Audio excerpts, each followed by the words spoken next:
Violence against trans people is not a new thing in 2024, and it's continuing to escalate across the United States and Canada.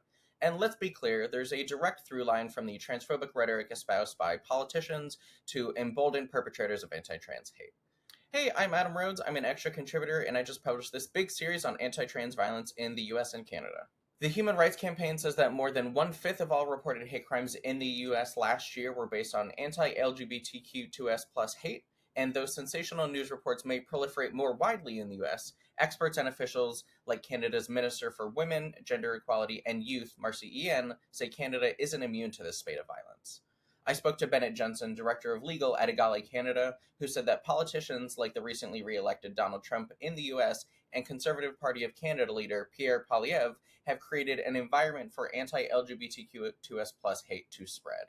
While these figures may not always be directly inciting violence against trans people, though Trump certainly veers close to that, their policies and messages create general negative sentiments towards trans people in their respective countries. Jensen specifically described it as a permission structure for hate, noting that we're seeing that translate into rising hate crimes and reduced levels of acceptance for queer and trans people. According to results of this public opinion survey released in June by Ipsos, support for queer and trans visibility in Canada is lower than it was just 3 years ago.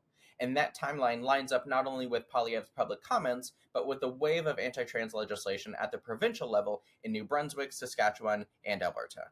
But even amid rising hate crime numbers, data collection remains a persistent problem as many hate crimes go unreported and distrust of police persists. So we may never actually have the full picture of just how bad things are.